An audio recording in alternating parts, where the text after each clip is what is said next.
DNA में अब हम आपको सिर्फ 30 मिनट में 10 मीटर लंबा पुल बनाने वाले योद्धाओं से मिलवाएंगे।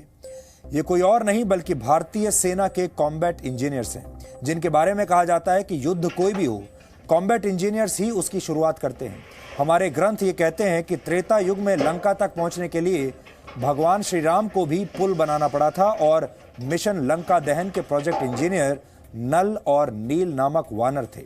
आज हम भारतीय सेना के जिन इंजीनियर्स की बात कर रहे हैं, उन्हें आप आज के नल और नील कह सकते हैं। इस लड़ाई में सेना के इन कॉम्बैट इंजीनियर्स की भूमिका बहुत महत्वपूर्ण होती है। युद्ध के समय जब सेना आगे बढ़ती है तो यही इंजीनियर्स सैनिकों के लिए सड़कें और पुल बनाते हैं, दुश्मन के मोर्चों को विस्फोटकों से उड़ाकर अपनी सेना के लिए रास्ता साफ करते हैं और दुश्मन को रोकने के लिए जमीन में माइंस भी बिछाते हैं।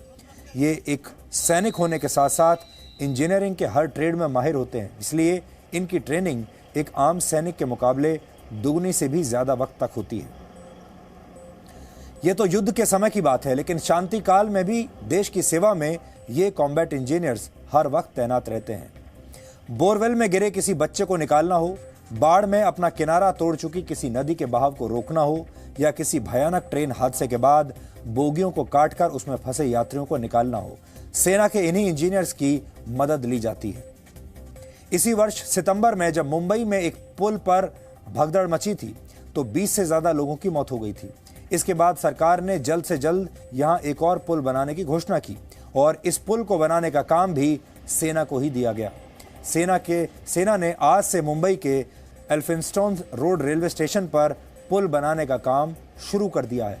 इसके अलावा आपको याद होगा 2010 में दिल्ली में कॉमनवेल्थ गेम्स होने थे और इन खेलों से ठीक 10 दिन पहले एक फुट ओवर ब्रिज गिर गया था। ये पुल उसी जवाहरलाल नेहरू स्टेडियम के बाहर गिरा था जहां खेलों का आयोजन होने वाला था।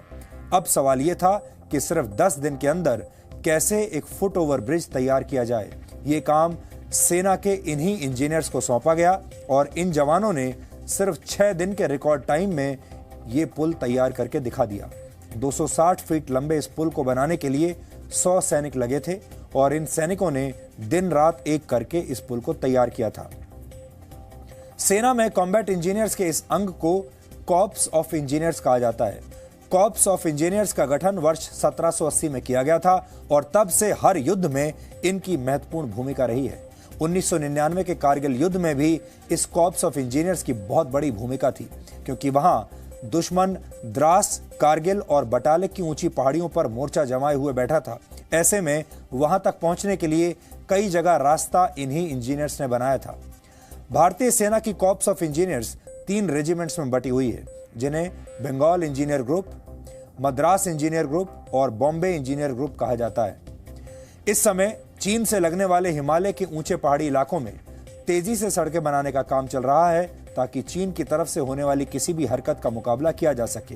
ये काम कॉर्प्स ऑफ इंजीनियर्स को ही सौंपा गया है। ये वो इलाके हैं जहां काम करना बहुत मुश्किल और खतरनाक है, लेकिन ये कॉम्बैट इंजीनियर्स इस काम को बहुत तेजी से अंजाम दे रहे हैं।